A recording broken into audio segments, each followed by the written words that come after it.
Hey guys, it's Cassera, and today I'm going to be talking to you guys about my top 10 favorite books of all time.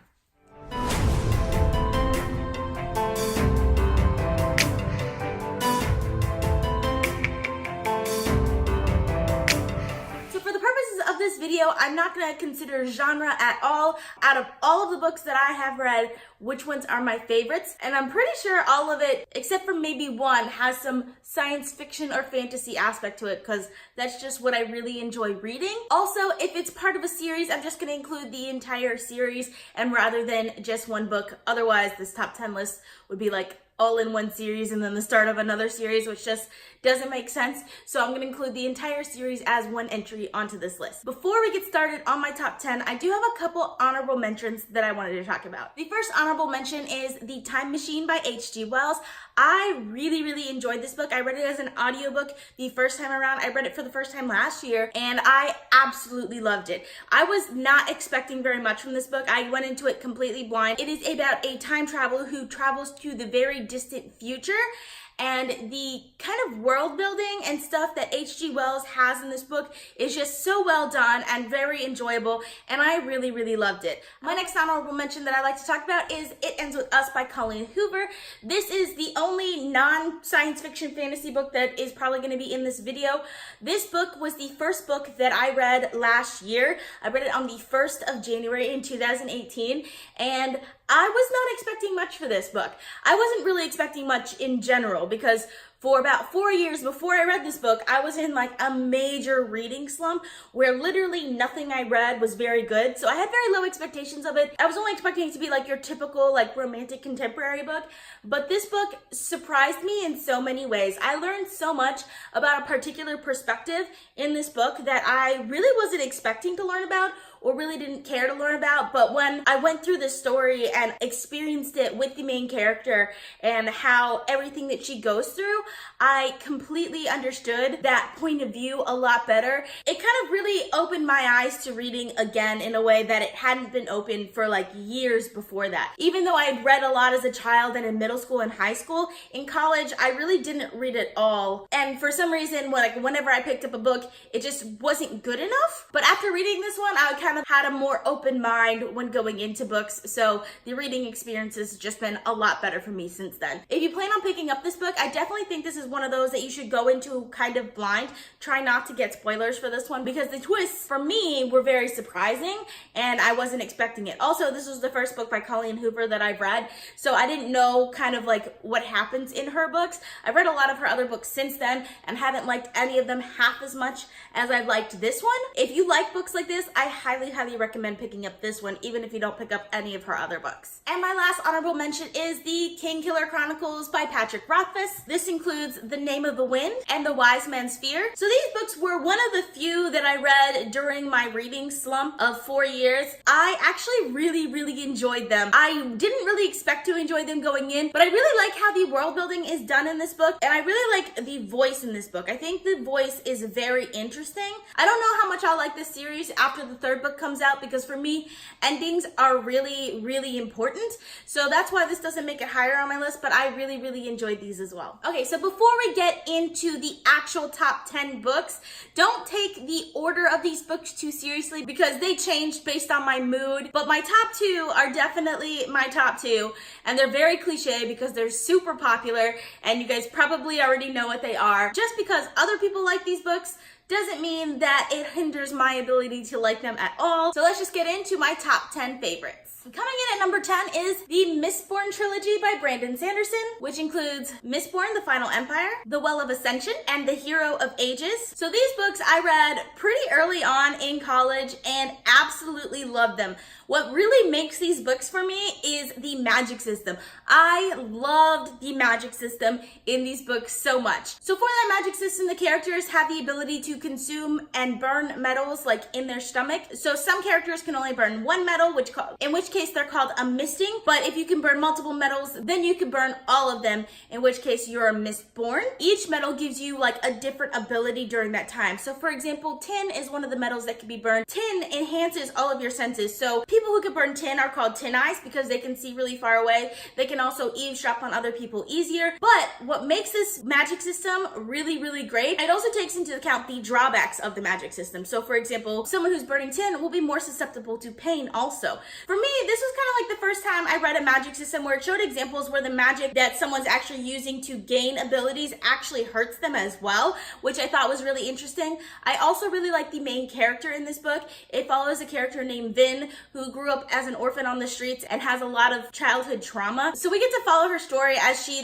grows out of that and becomes this hero, which I really, really loved following. And it's just such a fun series. I do think this series is a little bit slow, but I actually like that it's slow most of the time because I like losing myself in this world. The next series is a very new one to me, and that is Nevermoor by Jessica Townsend, which includes Nevermoor, The Trials of Morgan Crow, and Wondersmith, The Calling of Morgan Crow. These are middle grade books that got really popular last year. I saw a lot of it on BookTube, so that's why I decided to pick up Nevermoor last year, and I really, really enjoyed it. This is often compared to Harry Potter, which I completely understand the comparisons because even though it's a completely different world with its own dynamics and structures and magic system that are incredible and fun to live in while you're reading these books, there are instances where they have very similar tropes and the conflict and the resolutions are similar to what you have in Harry Potter. So it's definitely a very similar reading experience, which I enjoyed. So I got Wondersmith right when it came out last year, I think in November.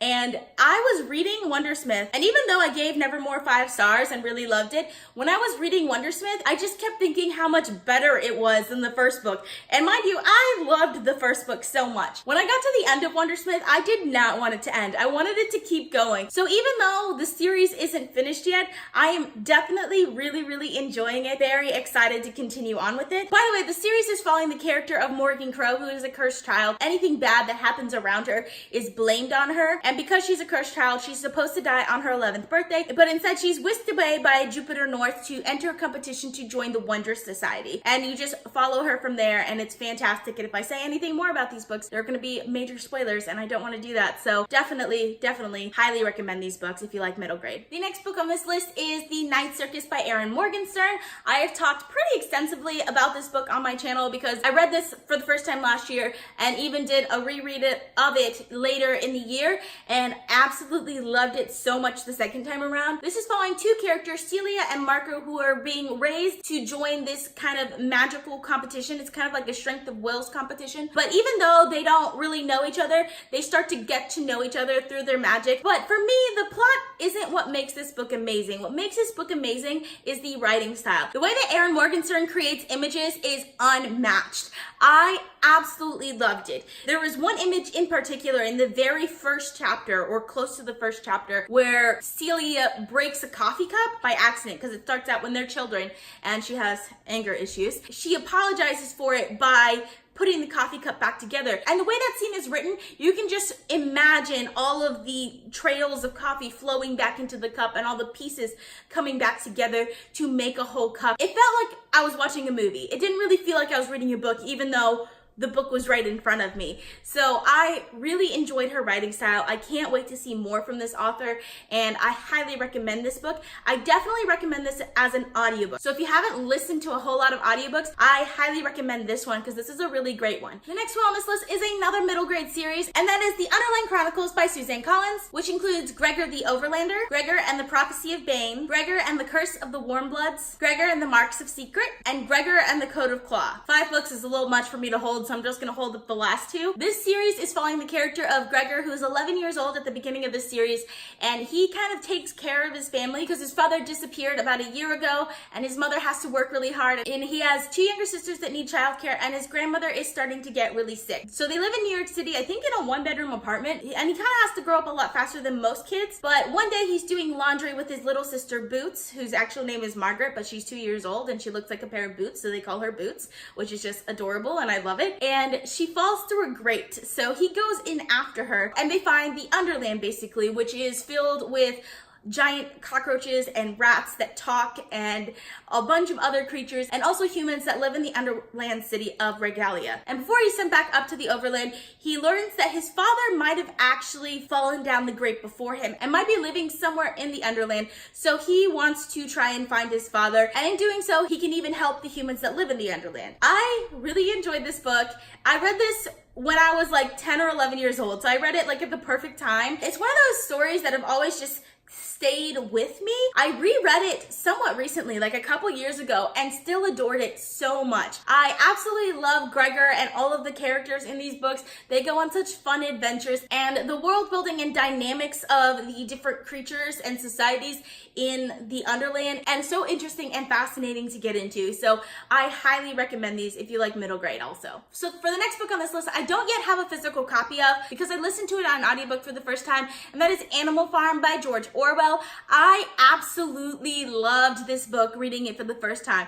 I was so invested in this book. In high school, I actually watched the movie of this for class, and I didn't enjoy the movie. I think part of it was because I was a little young to understand the political implications of what it was talking about. And as a movie, it feels kind of childish because it's animals that are like talking and walking and stuff like that. But as a book, I could read the book and understand animal characteristics come in, and at the same time not picture a pig standing up and talking, if that makes sense. Basically what's happening in this book is that there are animals on this farm that decide to rise up against the humans, and the smartest animals on the farm are the pigs, so they kind of rise to the top and start putting together laws for all of the animals to follow. So George Orwell wrote this book to combat totalitarianism. The audiobook was only 4 hours, and in those 4 hours, it was such a powerful message, and it was so engrossing to me. And it's definitely my favorite classic book that I've ever read. So coming in at number 5, we're getting to a book that I read for the first time this year, and that is Leviathan Wakes by James S.A. Corey. I picked this up kind of on a complete whim. I borrowed the audiobook for this one on my library, but after like 1 or 2 chapters listening to the audiobook, I knew I had to get the physical copy of this book because I was loving it so much. This is the first book in the Expanse series, and in this book we're following 2 main characters, James Holden and Detective Miller. Holden is somewhat of a naive but truly good person that wants to do the right thing. Detective Miller is a seasoned officer who kind of understands the world a little bit more than Holden does. So in this universe, Earth has colonized Mars as well as like the outer belt of our solar system. So there are kind of 3 main entities in this world. There's Earth, there's Mars, and then the outer belt. So at the very beginning, Holden is attacked by what seems to be a Martian warship, and he broadcasts this to everyone because he wants to do the right thing and prepare people before terrible things start happening. But this causes a lot of tensions between the 3 powers and creates a lot of problems. Miller, on the other hand, is searching for a missing girl. Their plot lines kind of collide, and this is such a fast-paced and exciting adventure. Most of it takes place on spaceships. The time period that this takes place in, the level of technology, is such an interesting one to read about, and I definitely really enjoyed it. I'm currently reading the second one in this series, and I'm hoping this series will continue to remain one of my favorites of all time. The next one on this list is also a book that I read for the first time this year, and that is Ship of Magic by Robin Hobb. This is the first book in the Life Ship Traders trilogy, which is the second trilogy in the realm of the Elderling series. This is one of the best high fantasy books that I have ever read. This book follows the big town traders, and it's following several main characters in the old trader families, as well as a pirate. And in this society, there are also these things called life ships, where basically the ships are sentient and are able to talk and also sail faster and navigate better than any of the other ships. It's such an interesting, fascinating world. I love the family drama aspect to this book that you really don't get in a lot of other like high fantasy style books. What really sold me on this book are the characters. The way the characters are written are so complex and intriguing. Like, you can understand every character's point of view, even if you're rooting for one of the other characters. So I really recommended that aspect of it. I think the conflicts are so interesting in this book, and the world building is so much fun, and I cannot wait to get to the next book in this series because I haven't started it yet, but I I'm so excited for it. Coming in at number 3, we have the Wheel of Time series by Robert Jordan. This is not the whole series. I can't hold up all of the series in one hand because it's 14 novels long. This series includes The Eye of the World, The Great Hunt, The Dragon Reborn, The Shadow Rising, The Fires of Heaven, Lord of Chaos, Crown of Swords, The Path of Daggers, Winter's Heart, Crossroads of Twilight, Knife of Dreams, The Gathering Storm, Towers of Midnight, and A Memory of Light. So this series is one of the first high fantasy series that I've ever read, and this series is the reason why I fell in love with high fantasy in the first place. I absolutely love the world building in this series. It's so intricately done. I also really like the plot of the series. There's so many different plot lines that are woven together so well, and I know some people say there's like, it goes off on a lot of tangents. I love the tangents that it goes off on. There was not one part of the series that I felt bored in. I've read the series, I think, at least twice now all the way through, if not more than twice, and I love it so much. I love all of the characters. I love the different cultures that happen in this series. I love the magic system and how we find out about the magic system and the plot surrounding that so much. The only thing that I don't like about this series is kind of how the women are portrayed in the very beginning, at least, because a lot of the women are basically all the same character, just copied over and over again, while all the men are distinctly very different. But that does get better as the series progresses. Definitely one of my favorites. It's also one that I definitely want to do a reread on sometime soon. So if you're interested in hearing my thoughts on this in more detail, let me know down in the comments, because I'm considering doing a reread of the series, which would probably take an entire year because there's so many of them, but I'm up for the challenge. Coming in at number 2 is A Song of Ice and Fire by George R.R. Martin, which includes A Game of Thrones, A Clash of Kings, A Storm of Swords, A Feast for Crows, and A Dance with Dragons. I'm pretty sure none of you guys were probably surprised by this one being on my list. I absolutely love this series. This series changed how I read a lot, sometimes in bad ways, because it's really hard to find a plot twist that actually works really well for me now, because there are such amazing plot twists in this series. I'm not gonna say what the series is about, because if you don't know, you should go read it, or at least watch the show, because the show is really good too. I absolutely love this series. I love all of the characters in this series. The plot, of course, is one of the highlights of the series. It's one of the best parts of it.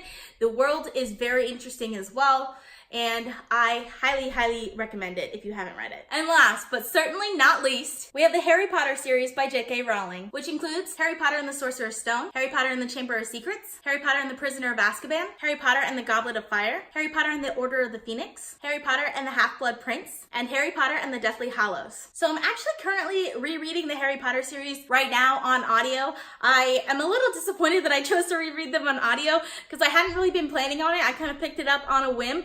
But I bought these beautiful illustrated editions that I haven't read yet, and I really want to read. If you haven't read these series, what are you doing with your life? You should definitely read these series. So I started reading this series in like the 1st or 2nd grade, and this series taught me how to read. Like, I don't think I would be as much of a reader today if I had never read the series.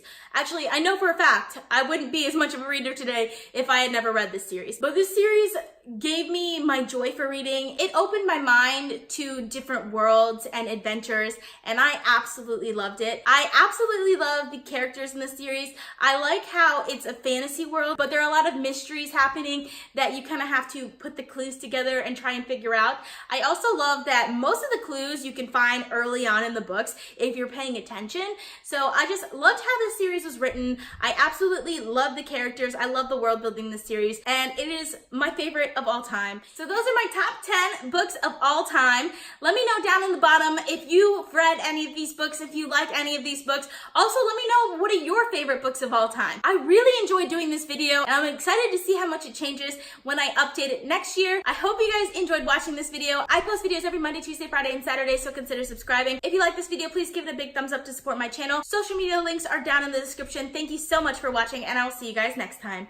Bye. The way that Erin Morgenstern, I can't say her name. It's so hot. Why is it so hot? It's February. Okay. Okay. I'm back. Oh, that's heavy too. Oh. Why did I pick that one to hold up? I could have picked a short paperback, but I picked the biggest hardcover I could find.